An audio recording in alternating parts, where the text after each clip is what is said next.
Bien, buenos días o casi buenas tardes.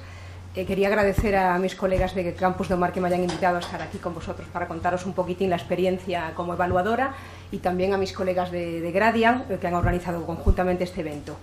Lo malo que tiene exponer a estas horas es que ustedes están ya muy cansados y parece ser que también he tenido alguna información porque no he estado aquí toda la mañana, pero sí sé y me consta que hay algunos que ya han dicho algunas de las cosas que yo tenía previstas decir aquí. Entonces, bueno, pues esperemos que todavía algo nuevo podamos aportar.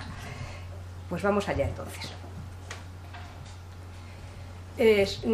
También creo que les han jaleado bastante y suficiente sobre la experiencia de hacerse evaluador, por lo menos poner los medios para que algún día nos llamen como evaluador. Pues eso es lo que yo quizá voy a contar aquí, y luego pues el objeto de la ponencia, que era pues contarles el proceso evaluador que ya se han hecho menciones e hincapié reiterado a lo largo de toda la mañana de hoy, ¿no?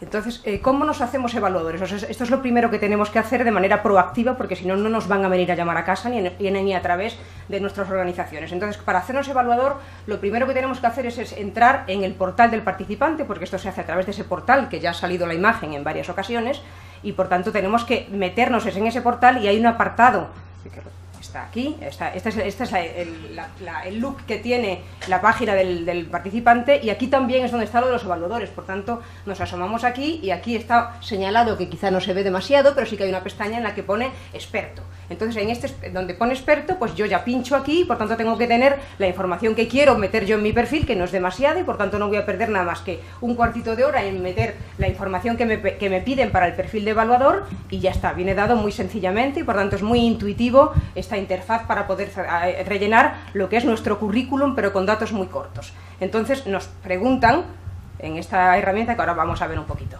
Por tanto, hay dos maneras de que me puedan llamar. La más normal y corriente es la de que yo me haya adscrito y que me haya apuntado al portal del evaluador, y por tanto haya cumplido con ese rellenar mi perfil y que lo tenga disponible lo antes posible, porque cuanto antes queráis estar participando, ya sabéis que las convocatorias han empezado ya, y por tanto pues os pueden estar llamando, porque esto lo hacen con bastante antelación.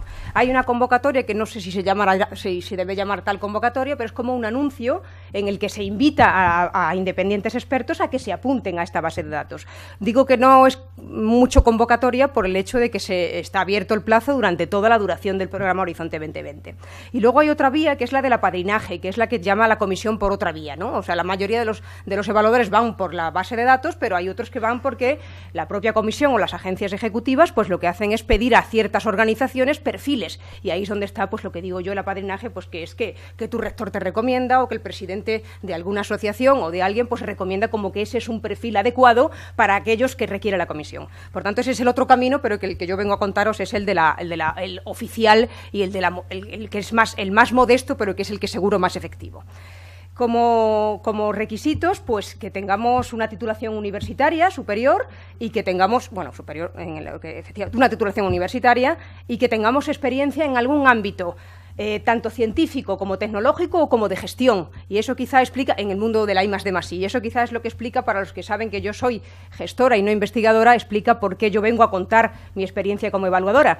Pues porque yo soy gestora, como decía, no hago investigación, pero para que veáis, yo ya no es la primera vez que he ido en mayo de este año, he ido más veces a la comisión a evaluar, y es porque ya hemos dicho, se ha venido contando la importancia que tiene. Yo creo que esto lo justifico en estos dos aspectos, sobre todo, en que hace falta que hemos visto que hay 3 criterios fundamentales para evaluar las propuestas, con lo cual tenemos que no solo ser muy buenos y excelentes, que tenemos que serlo en uno de los criterios, que eso es lo que suelen saber hacer bien los investigadores, pero sí que te hace falta también una parte de gestión y sobre todo de impacto, en la que vamos a proteger nuestros resultados, los vamos a implementar y vamos a dar rienda a que esos resultados puedan ser útiles a la sociedad, al mercado, a la industria o al entorno socioeconómico. Por tanto, esa parte también de transferencia y de implementación de resultados y de aplicación es tan fundamental, que quizá por eso pues otros perfiles que no simplemente son investigadores, que no solo son investigadores, también se requieren en la evaluación de las propuestas.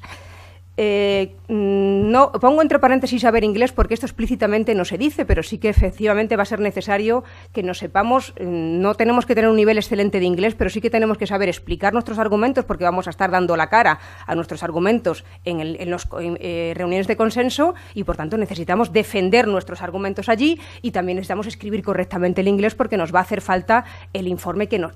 primero, en la primera etapa vía remota, mandar los informes de evaluación individual, pero luego cuando hacemos los consensos nos puede tocar ser el rapporteur, que le llaman, que es el que va a dedicarse a redactar un nuevo informe con el consenso de todos los evaluadores que hayan participado en evaluar esa propuesta. Por tanto, tenemos que redactar bien y tenemos que explicarnos bien. ¿En qué cosas podemos asistir a la comisión? Pues no solo asistimos a la comisión evaluando propuestas, esto es lo más habitual, yo es lo que he hecho en las veces que he ido, pero se puede hacer también otro tipo de servicios que la comisión y las agencias requieren, que es revisar proyectos, hacer los avances de seguimiento, también evaluar y monitorizar programas concretos y luego también te pueden designar para que ayudes al diseño de las propias políticas comunitarias que se van a implementar en forma de programas. Si hay alguna cuestión que surja al tiempo, si queréis, bueno, creo que está previsto de otra manera, ¿no? Porque lo tenéis canalizado por otras vías. Esta es como decía antes, este es el portal del participante y aquí está pues la pestaña de expertos y qué cosas son las que me preguntan a mí cuando quiero rellenar mi perfil, como decía yo, que en un cuarto de hora lo puedo ventilar. Lo primero que me van a preguntar son en qué programas quiero evaluar yo. Este portal lo bueno que tiene es que está, pues como para todo lo que es la participación en programas de la comisión, es que no solo viene lo que es la participación en Horizonte 2020, aquí tenemos otros programas también de la propia Comisión Europea, como son, por ejemplo, los de la Agencia de Educación y Cultura, los Erasmus Mundus, y por tanto todo este tipo de programas también vienen aquí, o sea que el que quiera hacerse evaluador de esto, pues también tiene que pasar por este camino, es el mismo, y otros programas de la Comisión. Bien, pues nos van a pedir en qué programas queremos evaluar o dar servicio a la Comisión en estos 4 ámbitos que dijimos antes. Nos van a pedir nuestros datos personales y sí que hay un apartado concreto de los idiomas que manejamos. Hemos dicho que no se exige como requisito, pero sí que hay un apartado concreto del idioma. Hay que saber que el idioma que se va a manejar allí es inglés, pero como muchas veces, por supuesto, van traducidas las propuestas, pero sí que, bueno, pues puede venir bien conocer idiomas de otros ciertos países, ¿no? Entonces, eso te lo preguntan expresamente en una de las pestañas, tu nivel de conocimientos de idiomas. Te preguntan sobre tu formación, lógicamente, pero muy brevemente, todo muy, muy dirigido y con espacio muy concreto y particular, cerrado. Y después te preguntan, por supuesto, por tu experiencia profesional y también te preguntan por la experiencia, eso es en un apartado diferente, la experiencia que tienes como evaluador en distintas instancias, no necesariamente en Europa. Por tanto, seguro que algunos de vosotros, pues no sé si también habéis ido a evaluar a la comisión, pero pues habréis estado en comités de programas a nivel autonómico o a nivel nacional como evaluadores. No hay mucha diferencia en el modus operandi, lógicamente. Bueno, pues esto brevemente y luego te dejan la posibilidad de que añadas un currículum también, que antes lo podíamos enviar en un formato concreto, lógicamente, pero que ahora lo que piden es que esté en una web. Por tanto, bueno, pues tendríais que tener el currículum en una web, si no, pues con los datos que están allí normalmente son bastante suficientes como para que puedan ver si nuestro perfil encaja en el topic o convocatoria que haya salido. ¿Cuáles son los criterios que manejan ellos para poder, las agencias, para podernos seleccionar? Porque ¿dónde podría tener cabida que nos toque la suerte de que nos llaman? Bueno, pues por supuesto que tengamos bastante experiencia en los campos objeto de la convocatoria. Y luego, pues que hay otros criterios, como son el equilibrio el equilibrio de género. O sea, tiene que haber una participación de hombres y mujeres muy equilibrada, y yo tengo que decir que esto no se respeta cuando es en la parte que afecta a las mujeres, porque yo en los programas que he estado tengo que decir que hay un desequilibrio absoluto en la participación de mujeres. Y uno de los jefes de unidad de la agencia de investigación decía que estaba muy contento porque éramos muy operativas. Entonces, bueno, pues había mucha diligencia en lo que los días de evaluación son días de mucha presión y de mucho trabajo, porque hay que cumplir los objetivos en los días previstos y, por tanto, hay que rellenar los informes y hacer todo esto muy diligentemente en los plazos y, por tanto, tiene que ser así. Entonces, él estaba enormemente satisfecho de que le tocara, digo que es el programa de Ciencias Sociales y Humanas, que efectivamente sigue teniendo gran más participación de profesionales en mujeres, ¿no? La distribución geográfica también hace mucho. Normalmente te encuentras con gente, no te sueles encontrar con colegas de tu país, sino que hay de otros muchos países y, por tanto, hay una distribución geográfica también adecuada en los paneles de expertos. El panel, tengo que decir, que es el conjunto de todos los evaluadores que se convocan o para un tópico o para la convocatoria concreta, ¿vale? Que haya también una rotación en estos países y una rotación en los perfiles de los evaluadores, y que haya también una multidisciplinaridad. Eso va a dar mucho más en Horizonte 2020. Algunas de las cosas que yo voy a contar aquí son, por supuesto, del programa marco, del 7º programa marco, pero creo que lo de la multidisciplinaridad se va a exigir muchísimo en estos programas, dado que, bueno, pues que ahora la respuesta es a retos y no tanto, bueno, también, pero no solo a programas focalizados a un área, a un sector, ¿no? También debe de haber, cuando se preste, pues un equilibrio público-privado en la que es la distribución de los evaluadores, ¿no? Esto yo sí que lo he visto, que hay pues gente que viene pues de una incubadora, de una asociación empresarial o de empresas. Entonces, bueno, los proyectos que yo he ido a evaluar, como bien decía antes, no son tanto de un ámbito muy científico o muy técnico, sino que son más proyectos de innovación. Los que he evaluado en estos 2 últimos años han sido de impacto de innovación social, muy interesantes, por cierto, y también he evaluado los que es el RIS3, esto que tanto se conoce ahora y que estamos en Galicia pendientes de lo que los fondos que adjudiquen, y los de especialización inteligente a nivel regional. Entonces, por tanto, son proyectos más de estrategia, de diseño de estrategias a nivel del ámbito de la gestión de los sistemas de innovación. 3, por lo menos, tienen que evaluar cada propuesta, por tanto, un panel, si solo hubiera habido una propuesta, pues estaría compuesto como mínimo por 3 evaluadores. Bien. ¿Qué nos pasa? ¿Qué pasa si tenemos la suerte de que nos invitan? Bueno, pues esto os diré que va a hacer un año que yo, cuando volví de las vacaciones de Navidad, me encontré con un correo. Esto os llega un correo, porque vosotros habéis puesto vuestros datos personales, os llega un correo electrónico y os invitan a participar. Os invitan diciendo que cuál va a ser el topic o la convocatoria en la que os proponen evaluar, porque vosotros tenéis que confirmar si en ese topic os sentís cómodos y creéis que podéis aportar en la evaluación, lógicamente. Entonces os dicen, en este topic le invitamos a usted a evaluar, y van a ser en estas fechas, en esta franja de fechas. Te dicen de manera muy cierta en qué periodos te tocaría evaluar, y por tanto tú lo que tienes es que confirmar que sí que en esos topics podrías evaluar, y la disponibilidad que tú tienes para esos periodos concretos, que va a ser por lo menos en un mes para poder evaluar por vía remota, dan un periodo de un mes, y luego, normalmente, según yo hablo de las convocatorias medias en las que yo he estado. Entonces, claro, si son muchas más, pues a lo mejor tiene que estar 3 meses evaluando por vía remota. Luego los días vamos a ver que son menos, pero sí que dan un periodo de tiempo, pues como de un mes para la evaluación, y luego te dicen ya directamente cuándo se van a barajar las fechas de lo que es la presencia en Bruselas para las reuniones de consenso. ¿Qué formalizamos? Entonces, ellos te piden, te hacen ese primer sondeo, y cuando tú confirmas el sondeo y dices que sí, pues luego ya en unos meses, y esto puede ser, fijaros, que hasta 6 meses antes. Yo vi este correo cuando vine después de los Reyes del año pasado, y yo fui a Bruselas en mayo, y en periodo de Semana Santa, en abril, del 1 de abril al 30 de abril, fue el periodo de evaluar por vía remota. Por tanto, haceros una idea de que esto sí que se hace con una antelación previa, porque ellos necesitan preguntarle a mucha gente para luego cerrar. Confirman después verdaderamente, este primer correo no es el definitivo, hay otro segundo correo en el que te confirman que sí que vas a evaluar, que sí que te han cogido en los paneles. Por tanto, bueno, pues a partir de ahí se empiezan a formalizar todo el papeleo, que es bastante. Hay bastante papeleo, porque ellos tienen que cerciorarse de que todo queda bien atado antes de que tú veas una propuesta, y por tanto tendría que estar toda la documentación necesaria. ¿Qué hacemos? Pues firmamos un contrato en regla. Firmamos un contrato con unas condiciones generales en donde se incluye el conflicto de intereses. También firmamos unas condiciones específicas en donde viene especificado, valga la redundancia, un código de conducta que va a incluir pues todos los valores normalmente necesarios en lo que es el proceso de evaluación. Les damos nuestros datos personales y nuestros datos bancarios, y luego pues hay unos formularios de lo que va a ser el reembolso de los gastos. Y luego una especie de timing en el que te dicen tanto tiempo para evaluar y tanto tiempo para las reuniones presenciales. ¿Y qué aparece en ese contrato? Pues lo lógico que aparece en un contrato, el objeto del contrato, que es el trabajo que vamos a tener que hacer. Nos especifican un poco nos describen detalladamente cómo se conduce nuestro trabajo, y nos van a hablar, pues ese documento que se incluye aquí, que es el conflicto de intereses. Nos van a decir cómo son los pagos. También hay una norma de protección de datos personales y una normativa sobre incumplimiento del contrato, ¿no? Y después, en las condiciones específicas, donde aparece la duración, las sesiones que vamos a hacer y ya las fechas concretas de esa planificación. La ley que se aplica, que es la belga, por supuesto, y pues eso, el número de sesiones que haremos tanto en casa como a distancia, como luego presenciales.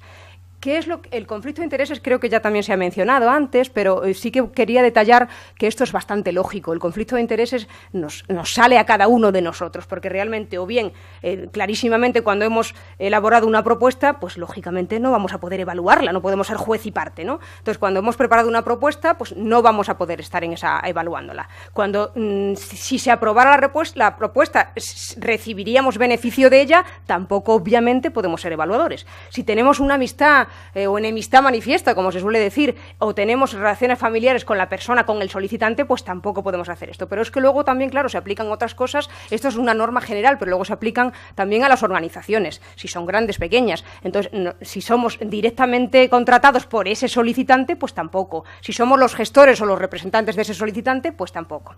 Luego, pues tampoco pueden ir, esto es incompatible, pues con ser un referee o con ser un miembro de comités de programas o grupos consultivos. El código de conducta, por supuesto, incluye que guardemos una estricta confidencialidad de las propuestas, que seamos imparciales, que nuestra opinión sea independiente de la de nuestra organización o de la política de nuestro país. O sea, yo voy allí como experto evaluador, no voy como representante de la Universidad de Vigo. Por tanto, se requiere que seamos independientes en nuestros criterios. Que no enseñemos las propuestas a nadie ni charlemos con nadie de esas propuestas, y mucho menos de que le digamos al solicitante o a los solicitantes, que serán varios, lógicamente, pues que le digamos que estamos evaluando su propuesta. Y que no digamos tampoco quiénes son los otros evaluadores. La lista de evaluadores sale una vez al año, quienes han sido evaluadores, pero no se dice qué han evaluado ni para qué, ni de cada una de las convocatorias. Esto también, esta información, que creo que es una de las, no sé si de esto se ha dicho algo, creo que no, pues eso también es interesante porque es bastante jugoso. Entonces yo quería detallaros aquí un poco pues cómo es la retribución de la evaluación. Cuando tenemos que desplazarnos a más de 400 kilómetros desde Bruselas, pues lo que hacen es pagarnos hasta 400 kilómetros nos pagan en tren, que vayamos en primera clase. Cuando pasa de ahí, pues ya podemos ir en avión, y esto va a ser, por supuesto, en clase económica. Si no hay tren, pues entonces nos pagan el kilometraje a un poquito más que nos lo paga la Universidad de Vigo, es 0,22 euros el kilómetro. En origen no se cubren taxis ni parking.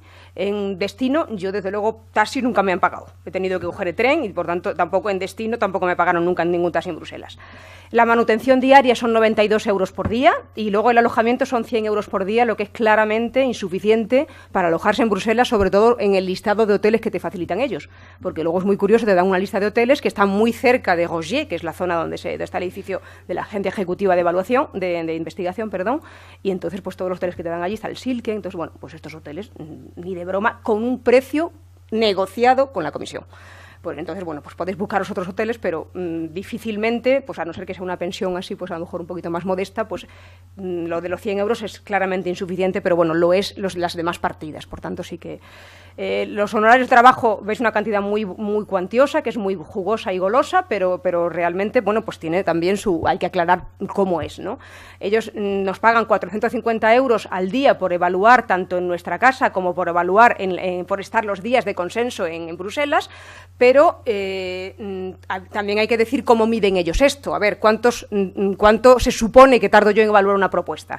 Imaginaros una propuesta que, gracias a Dios, están limitadas en el número de páginas. Pues imaginaros una propuesta de 100 hojas en inglés, con el consorcio, la parte de gestión, toda la protección y toda la parte de científica y técnica. Entonces, pues son 100 hojas en inglés que tenemos que evaluar, y ellos dicen que proyectos colaborativos de gran escala se evalúan en un día.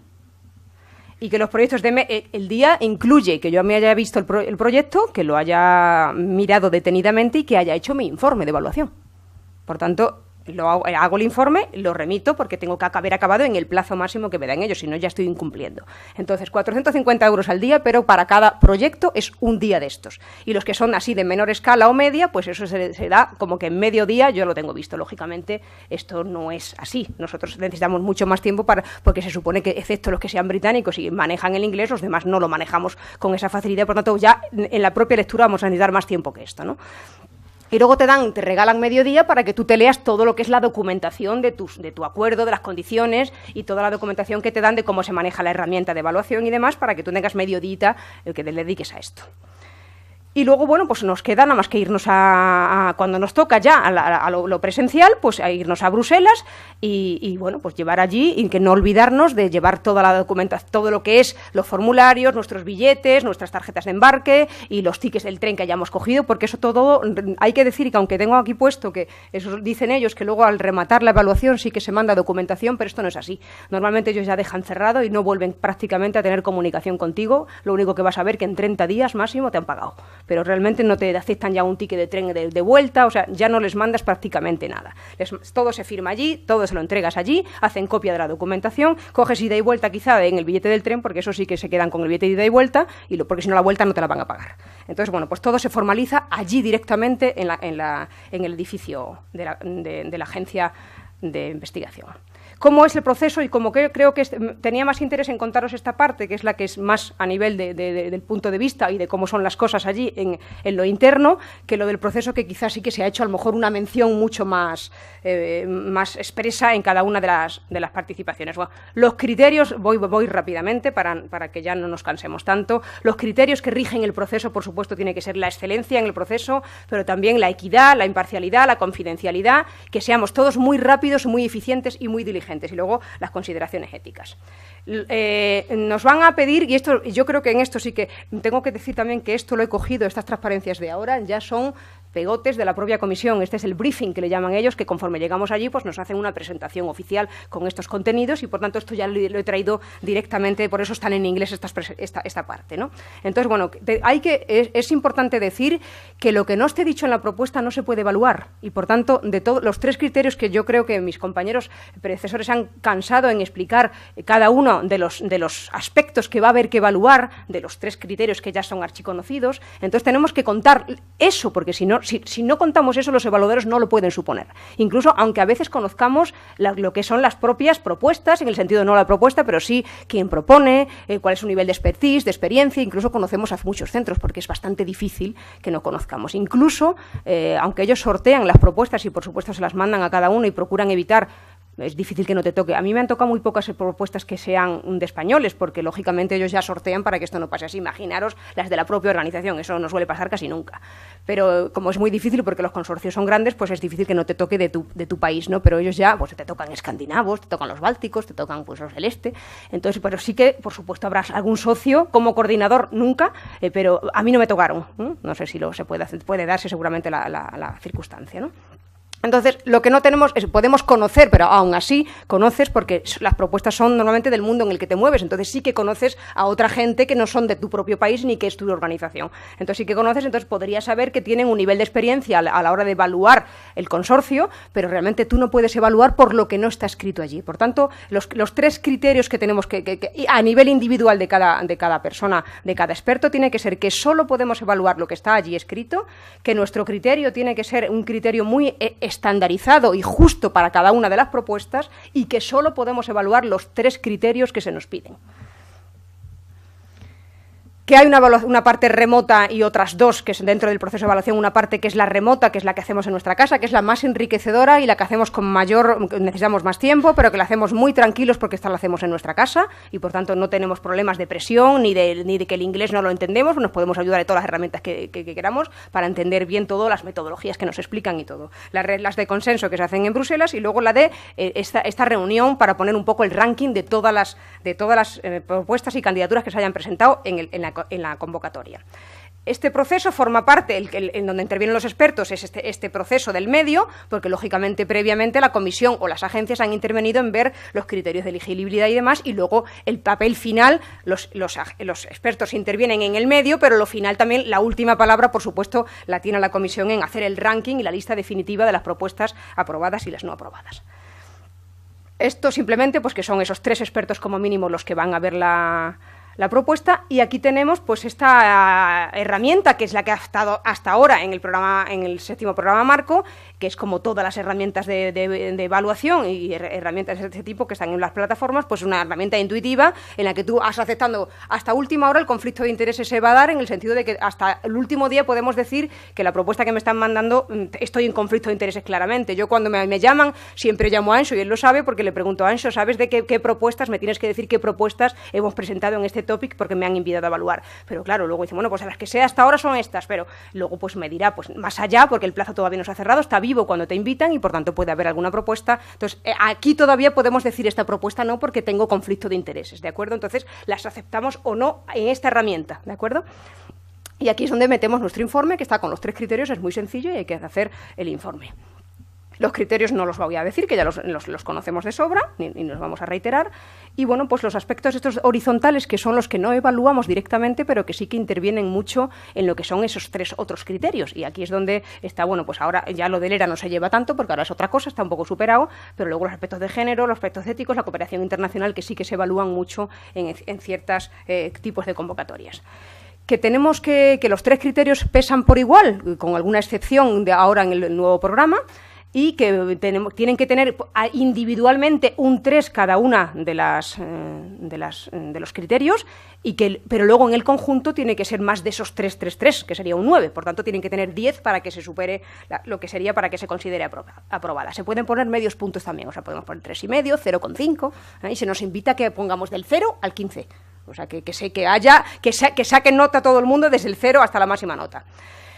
Esto sí que me gustaría dedicarle unos segundos para decir que realmente merece mucho la pena saber, esto está muy bien explicado en este briefing que te dan ellos, en estas instrucciones, porque lo que no podemos es hacer, a veces no somos coherentes en lo que es el informe que rellenamos, ¿no? Si nosotros ponemos un 0 en alguno de los aspectos, lo que tendremos es que justificar que luego, ¿por qué tienen este 0? Lo que no podemos decir, no, es que está estupendamente el enfoque, pero claro, falla. O sea, lo que tenemos es que ser coherente entre la puntuación y los argumentos que damos allí de por qué hemos puesto ese 0. Entonces, el 0 es que verdaderamente no aborda los 3 criterios que tenemos que evaluar, o falta muchísima información y, por tanto, el evaluador no tiene información para poder puntuar este criterio, ¿vale? Eso es un 0, no tiene información, le falta mucha y, por tanto, no se ha dedicado verdaderamente a cubrir los criterios. ¿Qué es escasa? Que esta sería suspensa, que esta sería un suspenso. Bueno, pues que verdaderamente tiene unas debilidades enormes y no aborda los criterios, pero no de la manera adecuada. Pues que está solo aprobado, bueno, pues que le falta, bueno, pues tiene unas debilidades importantes también y significativas y por tanto hay que mejorar mucho la propuesta. En el que es bueno, pues que necesita todavía alguna mejora interesante. El muy bueno, pues que estos son los matices que hay que dar luego en los argumentos. El que es muy bueno, pues que alguna mejoría todavía es posible, ¿no? Y luego una mejora. Y luego, pues en el excelente, pues que prácticamente no le falta nada. Son detalles menores que no tienen ninguna relevancia a la hora de que la propuesta la consideremos como la máxima nota, que es la del 5, ¿no? Bien, pues este es Rogier, la Plaza Rogier, y este es el edificio el que está ahí señalado, es donde está la agencia ejecutiva de investigación, y por tanto aquí es donde yo he ido, las últimas veces he ido aquí, antes se hacían en otro sitio, en lo que es más el barrio europeo, y aquí, bueno, pues es donde se evalúa, donde está la GREA, que es la agencia, y aquí es donde tenemos que ir a evaluar. Nos vamos a Bruselas y entonces allí es donde nos preparamos ya para, igual que en casa evaluamos más tranquilamente, pues aquí nos preparamos ya para enfrentarnos a las personas con las que vamos a tener que consensuar las puntuaciones. Por tanto, tenemos que defender esto. Nos reunimos, pues los evaluadores, esos 3 evaluadores o los 5 que sean, los evaluadores que sea, y las reuniones de consenso están programadas para que no superen más de 1 hora y media, porque claro, lógicamente todo esto tiene que ir en un tiempo, ¿no? Más de 1 hora y media no podemos estar discutiendo una propuesta. Hay una persona allí que es un empleado de la agencia que es el que va a dirigir un poco todo el cotarro. Bueno, pues también decir que el consenso no es simplemente la media de las notas que han puesto. Tú hasta este momento no ves lo que han hecho los otros evaluadores, por tanto es una cosa muy espontánea, es allí donde tienes que ver los contraargumentos a tu propuesta y si coinciden tus notas más o menos con las otras, ¿no? Entonces lo discutimos aquí, esto no se hace una simple media de las calificaciones de los demás, sino que lo que tenemos que hacer es discutir y por tanto tenemos que modular nuestra opinión en función de la nota que vayamos a dar y luego el consenso. Uno de los 3, digo los 3 porque eso es bastante corriente que sean 3 evaluadores, entonces uno de los 3 va a ser el rapporteur de la propuesta y es el que le va a tocar escribir el informe final con todo lo que se haya dicho en esta hora y media llegando a esa nota de consenso. Tenemos un observador que va deambulando por las salas de las evaluaciones y va preguntándonos, nos puede preguntar a los propios evaluadores, nos puede preguntar ciertas cuestiones sobre nuestra experiencia, pero por supuesto no va a influenciar para nada en las propuestas ni en nuestras decisiones. Este es el que informa y hace sugerencias de mejora a la Comisión Europea y a las agencias y bueno, pues es el que va velando porque el proceso se desarrolle con plena normalidad. que hay que hacer un documento que es el informe de consenso que ha derivado de esa reunión de consenso de hora y media como máximo, y este informe de consenso es bastante importante y aquí de verdad que te pasas un buen rato. De hecho, a veces a las 6 ya se cierra, bueno, no se cierra el edificio, pero sí que a las 6 ya se va normalmente todo el mundo a casa, pero como tú tienes tu clave de acceso, pues tú te quedas allí en el edificio y te quedas allí pues hasta que terminas los reportes de los informes que te han tocado, porque bueno, verdaderamente aquí sí que hay que emplear un lenguaje, aquí sí que está muy encima. Antes de que tú cierres esto, el propio jefe de unidad o el que está contigo en los consensos es el que te dice pues qué lenguaje es el adecuado, porque aquí lo que tenemos que tener cuidado en no molestar a nadie, no hacer que las críticas simplemente sean constructivas, hay que ponerlos, porque este consensus report va a ser la base del informe que se le mande luego este no es exactamente pero sí que en este se basa el que le van a mandar después al solicitante. Por lo tanto, es muy importante que esto se haga pues con la base de quien lo ha leído y lo ha estudiado, ¿no? Entonces, pues aquí hay que dar cuáles son las debilidades, las fortalezas. No hay que sugerirle a nadie vaya usted a otro lado a presentar la propuesta o venga en otro momento, sino que simplemente, bueno, pues se le dice qué es lo que ha hecho bien, qué es lo que ha hecho mal y por qué, y justificando las notas que se le han dado, ¿no? Por tanto, crítica constructiva y nada que sea denigrante ni crítico con los solicitantes ni con la propia propuesta, ¿no? Y luego, pues hacemos dentro de un topic, de una convocatoria, lo que hacemos es reunirnos todos los evaluadores que hemos visto las propuestas de ese topic, y esto sí que es una reunión informal en la que ya vemos un poco pues los que hayan tenido las mismas notas y los ordenamos. Pero es una cosa bastante informal porque el orden ya más riguroso y estricto viene en lo que es la reunión ya de todos los topics de la convocatoria, que es donde se reúnen un par de ellos de cada uno de estos paneles individuales de topic, y se reúnen todos un par de ellos de cada uno para que luego ya den el ranking final, que es el que va a adoptar la comisión con la lista definitiva y las propuestas suspensas. ¿Cómo se deshacen ciertos empates? Podemos tener en estos paneles informales, es donde vemos de cada topic pues cuáles son las notas que tienen una nota similar y las calificaciones similares, y podemos hacer sugerencias y recomendaciones para el panel definitivo que se reúna de todos los tópicos de la convocatoria. Por tanto, el primer criterio, cuando dos proyectos tienen la misma nota, el primer criterio va a ser el que tenga más en excelencia. Si siguen empatando, el que tenga más nota en impacto. Después, esto es ya propio del programa marco nuevo, pues el que se dé esta circunstancia, porque no todos tienen un presupuesto dedicado a pymes, pues el que tenga mayor presupuesto dedicado a las pymes, y luego pues el equilibrio de género, que es esa cosa que indirectamente pues cuenta a veces sí bastante, ¿no? En acciones de innovación, esto lo he aprendido porque yo del programa marco del nuevo, pues efectivamente estos detalles no los tenía, que en acciones de innovación y los instrumentos para pyme, pues va a ser el impacto lo que cuente primero antes de la excelencia. Y bueno, pues simplemente yo creo que ya no voy a decir nada más. Ese panel, otro panel definitivo en el que se ordenan las propuestas y se le sugiere a la comisión cuál es el orden definitivo, y para la lista de los excluidos y los aprobados. Y por tanto, la propuesta de financiación hasta donde tiene que llegar. De cada uno, este panel tiene que tener como resultado pues un informe, que es el que se le vaya, de resumen de la propuesta, que es el que se le va a llamar se le va a mandar al evaluador, al solicitante, y yo creo que nada más. Simplemente pues recomendaros una vez más que desde luego participé, porque esto es una escuela formidable, la de la evaluación. Aparte de que vais a aprender mucho, vais a conocer un poco por dónde van los tiros de cada uno de vuestras áreas de expertise, vais a crear una experiencia formidable, unos pingües beneficios también os van a reportar, y luego yo creo que también a nivel personal y a nivel profesional se hacen muy buenos contactos que también nos pueden servir para presentar otras propuestas con la gente que se conoce allí. Tuve la oportunidad la última vez de estar con una persona de Israel que me invitó a que visitara Tierra Santa, con lo cual quiero deciros que también profesional y personalmente se pueden hacer muchos contactos. Nada más, muchas gracias.